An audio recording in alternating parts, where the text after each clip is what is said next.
देश की वर्तमान भौगोलिक और राजनीतिक परिस्थितियों में वैश्विक परिदृश्य को ध्यान में रखते हुए कहा जाए तो विपक्ष जब मुर्दा होता है तो जिंदी लाशें भी इतिहास रचती हैं।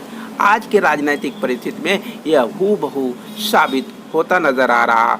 वहीं पर विपक्ष जो एक प्रदेश वाइज देखा जाए तो उत्तर प्रदेश का विपक्ष मतलब सिर्फ समाजवादी पार्टी जिंदा रही। उस जिंदा समाजवादी पार्टी के अंदर भी रचनात्मक राजनीति का अकाल पड़ जाए तो शायद ही सत्ता के लिए कोई चुनौती का कारण शेष बचता हो, ऐसा असंभव सा लगता है।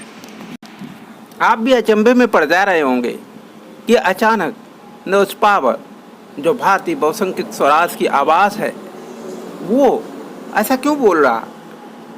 उसका कारण है कि जहां एक तरफ आजमगढ़ की समाजवाद की धरती पर जहां उत्तर प्रदेश की सत्ता के मुखिया आदरणीय योगी आदित्यनाथ जी पधारे हुए थे, तो वहीं दूसरी तरफ विश्वकर्मा भवन के अंदर समाजवादी पार्टी की सदस्यता अभियान का प्रमुख कार्यक्रम आयोजित हो रहा था पार्टी सदस्यों के साथ।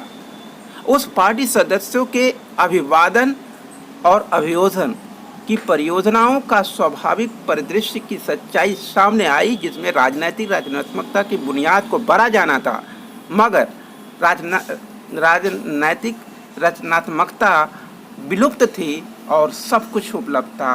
यही है विपक्ष की कमजोरी, जिसे विपक्ष आज भी खत्म करने को तैयार नहीं।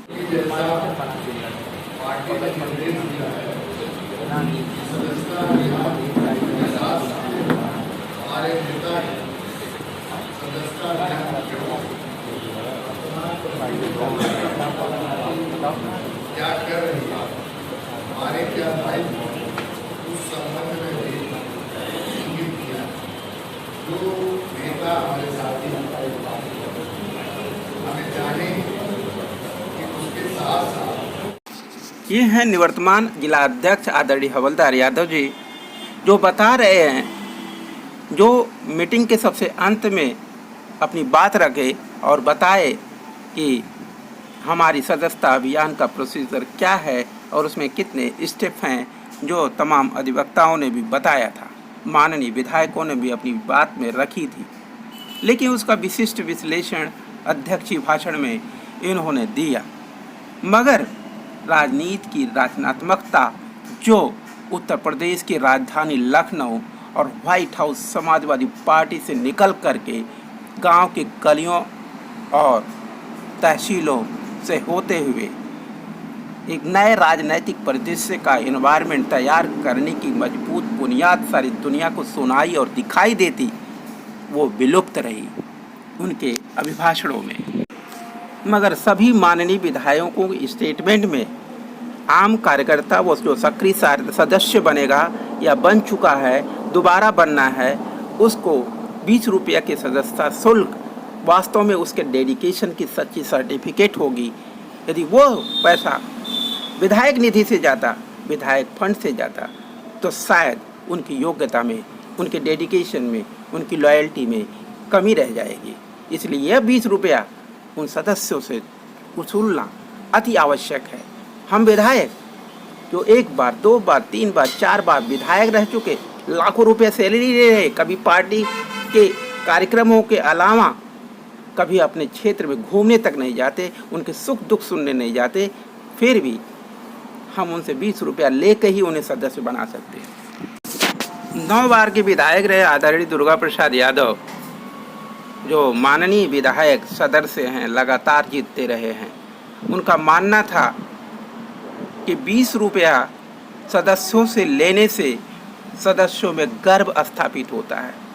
इसके बावजूद कि 9 बार विधायक बनाने वाले वही माननीय सदस्य जो आम सदस्य होते हैं, जो बेरोजगारी से, महंगाई से, गरीबी से, बेहाली से त्रस्त हैं, और उनका डेडिकेशन जो 9 बार विधायक बनाया, जिनकी तपस्या ने, आम कार्यकर्ताओं की तपस्या ने, जिसने अपना हाथ खींच करके उपचुनाव के अंदर ये दिखा दिया कि यदि हम सो गए तो आप सत्ता से दूर हो जाएंगे, साबित किया, संदेश दिया, उसके बावजूद भी किसी भी माननीय विधायक के अंदर ये 10 के 10 विधायकों में से कोई एक विधायक भी ये ऐलान करने को तैयार नहीं कि जो भी 50 सदस्यों की सक्रिय सदस्यता लेगा उसको हमारी तरफ से उस तमाम 50 सदस्यों की सदस्यता शुल्क के साथ 5,000 रुपया हमारी तरफ से उसको एक सम्मान राशि के रूप में, सदस्यता के सम्मान राशि के रूप में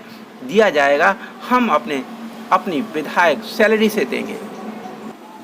अपने माननीय ब्लॉक प्रमुख से लेके माननीय विधायक और सांसद को, उनको विधायक और सांसद बनाने के लिए लाठियां, डंडा, गालियां और थानों की और जेलों की प्रताड़ना तक ही जो युवा झेल लेता है, अपनी गरीबी, बेबसी और लाचारी के बावजूद फिर भी उसको अपनी डेडिकेशन पर बार बार प्रमाणित करनी पड़ती है। यदि 20 रुपये की फीस नहीं जमा किया तो उसके सारे कार्य बेकार गए, वो निरर्थक हैं, वो योग्य नहीं है। जहाँ एक तरफ सत्ता पक्ष आज़ादी का अमृतकाल मना रहा है और उस अमृतकाल के पर्दे पर राजनीति की एक विभत्स कहानी लिख रहा है। समाजवाद का नाम किसी और के साथ, कार्य किसी और का, ऐसा पर्दा रचा गया है और उसे सुनियोजित ढंग से लोगों के मन पर गढ़ा जा रहा है, मगर न तो समाजवादी रोक पा रहे, न समतावादी रोक पा रहे, मगर विभत्स राजनीति का अपना अंतिम चेहरा सुशोभित अमृतकाल में अमृत की धारा के साथ समाजवाद पर अपने कब्जे की सिग्नेचर को सुनिश्चित करने की योजना के साथ आगे बढ़ रहा और समाजवादी राजनैतिक रचनात्मकता के अभावों से, अकाल से ग्रस्त और मानसिक विद्वेष की जंग लड़ रहे। यह दुर्भाग्य है भारत की राजनीति के समाजवाद की। जय भारत, जय गीता, जय संविधान। लाइक करें, शेयर करें, सब्सक्राइब करें। यदि आपको भारत की राजनैतिक रचनात्मकता और विकास की बुनियादी राजनीति यदि आपको व्यवहारिक ज़मीन पे चाहिए तो समाजवाद को अपने तरीके बदलने पड़ेंगे। यह सत्य क्या आपको स्वीकार